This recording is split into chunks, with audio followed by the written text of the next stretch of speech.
Group D की परीक्षा में पूछे समकोण त्रिभुज के इस सवाल को 90% सॉल्व ही नहीं कर पाए। देखिए इस सवाल को कैसे सॉल्व करेंगे। एक समकोण त्रिभुज में यदि कर्ण एक भुजा से 4 इकाई बड़ा है और दूसरी भुजा से 8 इकाई बड़ा है, तो कह रहा है त्रिभुज का क्षेत्रफल ज्ञात करो। सबसे पहले सवाल में त्रिभुज को समझने की कोशिश कर रहे हैं। एक बार 8 बड़ा है और एक बार 4 बड़ा है, तो जो सबसे छोटी वाली भुजा होगी अगर मैं उसको x मानूंगा तो इससे 8 बड़ा होगा हमारा कर्ण, कितना हो जाएगा x + 8।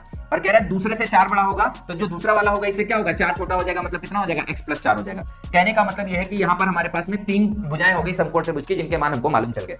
अब देखो ज्यादातर बच्चे इस सवाल में क्या कॉन्सेप्ट लगाएंगे, इस सवाल में पाइथागोरस लगाने की कोशिश करेंगे और द्विघात समीकरण बनेगा और सवाल में वो उलझ सकते हैं। लेकिन मैं आपको एक कॉन्सेप्ट बताने जा रहा हूं जो आपको हमेशा के लिए याद रखना है। कभी भी अगर आपको समकोण त्रिभुज का सवाल मिले और इस तरीके से सवाल मिले कि दो भुजाओं, जैसे इसके और इसके बीच में अंतर कितना हो गया 4, और फिर इसके और इसके बीच का भी अंतर कितना हो गया 4, अगर हमारे भुजाएं बढ़ रही हैं और अंतर हमारा कितना आ रहा है, समान आ रहा है, चाहे 1 आए, चाहे 2 आए, चाहे 3 आए, चाहे 4 आए, चाहे 5 आए, चाहे n आए, यह हमेशा याद रखना एक ही ट्रिपलेट पे रहता है। कौन से ट्रिपलेट पे रहता है, 3 4 5। क्यों? क्योंकि 3 4 5 का जो अंतर है वो सदैव क्या रहता है, समान रहता है।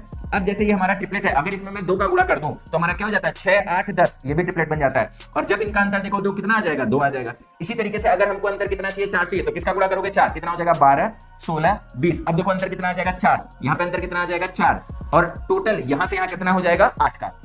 तो कहने का मतलब यह है कि अगर ये 12 हो गया, ये 16 हो गया, ये 20 हो गया, तो हमारा ये इससे 4 बड़ा हो गया, ये इससे 8 बड़ा हो गया। अब जैसे ही हमको भुजाओं के बारे में मालूम चला वैसे ही हम आसानी से अब इसका एरिया निकाल सकते हैं। अगर हमको समकोण त्रिभुज का एरिया निकालना है तो समकोण त्रिभुज का एरिया होता है 1/2 आधार गुणे ऊंचाई 12 गुणे 16। अब यहाँ से 2 से भाग करोगे 6 बार जाएगा, 16 छक्का कितना आ जाएगा 96। यही हमारे सवाल का क्या हो जाएगा उत्तर। कॉन्सेप्ट कैसा लगा कमेंट करके जरूर बताएं।